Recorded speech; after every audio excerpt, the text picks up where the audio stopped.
Proses-proses pembaikan terus berjalan daripada hari pertama yang mana kita telah menghantar untuk mengeluarkan serpihan-serpihan ataupun baki-baki atap yang masih berada di atas bagi menjamin keselamatan penduduk yang berada di bawah dan juga ni. Dan seterusnya kita telah membuat lantikan kontraktor untuk melaksanakan kerja-kerja pembaikan. Pertama sekali mengeluarkan kekuda kayu yang masih ada, dan untuk proses itu kita gantikan dengan kekuda besi yang lebih kuat dan boleh kukuh. Dan insyaAllah besok hari kita akan terima atap bumbung secara berperingkat Khamis, Sabtu dan Isnin. Dan proses ini sentiasa berterusan kerana atap ni kita tak boleh pasang tanpa kekuda yang kukuh. Jadi kita kukuhkan dulu kekuda sementara menunggu atap yang sampai.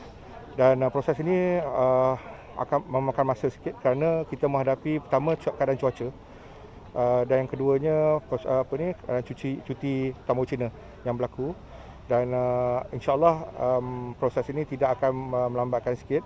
Kalau ikutkan memang lambat lagi, tapi kita telah berjaya untuk memastikan bahawa pembekalan barangan dilaksanakan segera, dan insyaAllah kita akan pastikan bahawa penduduk ini dapat atap baru.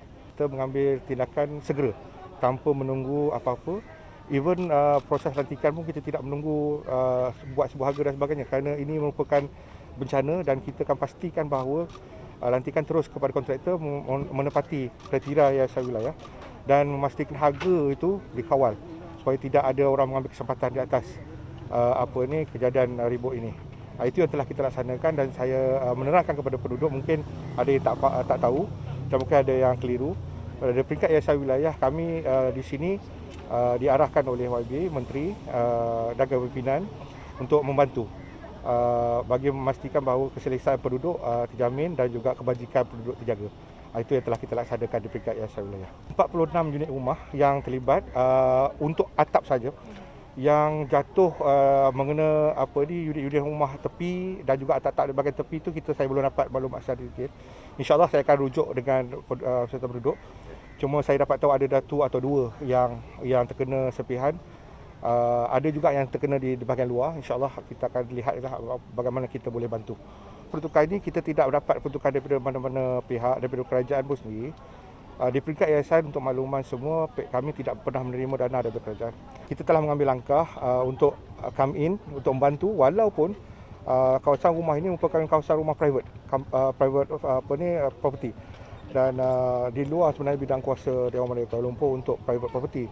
Tapi alhamdulillah dengan kerjasama baik dengan pihak Dewan Melayu Kuala Lumpur yang membantu kita juga melihat dan juga memastikan bahawa proses-proses yang kita laksanakan bersesuaian.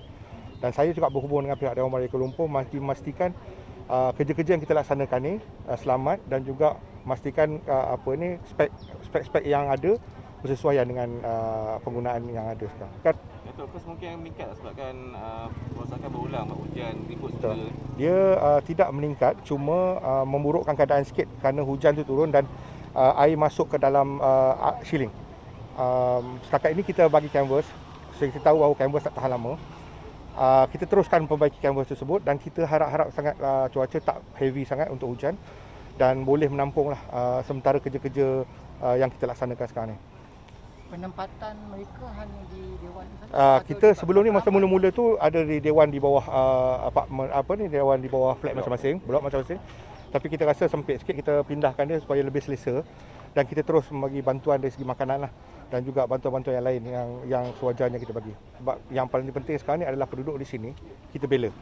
Siapa-siapa yang ada di sini, kepimpinan setempat di sini yang berada di sini telah pun melaksanakan tanggungjawab mereka untuk memastikan bahawa penduduk di sini kita tak boleh kata selesa sepenuhnya, tetapi mampu untuk bertahan sekejap sementara kita buat kisah pembaikan. Saya juga berterima kasih kepada Tuan ini sebagai Ketua Wanita UMNO di Bahagian Wang Semaju yang sanggup turun padang, dengan Cik Amdan, pengurusi MPP Wang Semaju yang sanggup turun padang bersama-sama dengan penduduk dan memastikan bahawa semua keperluan kebajikan dari segi penduduk dapat dibela. Walaupun pastinya ada yang kekurangan lagi, tapi kita dapat kerjasama daripada JKM, Jabatan Kebajikan Masyarakat, dan juga APM, Baitumal. InsyaAllah akan bagi juga saluran bantuan. Semua pihak sebenarnya berganding bahu. Agensi-agensi kerajaan yang ada, Kementerian Wilayah Sultan Dewan Melayu Kuala Lumpur, bersama-sama dengan Yayasan Wilayah dan juga kepimpinan setempat untuk dengan UMNO bahagian semua untuk membantu penduduk di sini tanpa mengira mereka ni perlu dibantu ataupun tidak. Ya, kita tolak ke tepi dulu kaedah apa orang kata ini property, private property dan sebagainya. Yang penting kebajikan rakyat kita jaga. Kita akan pastikan kita jaga kebajikan penduduk di sini. Audio Jungle.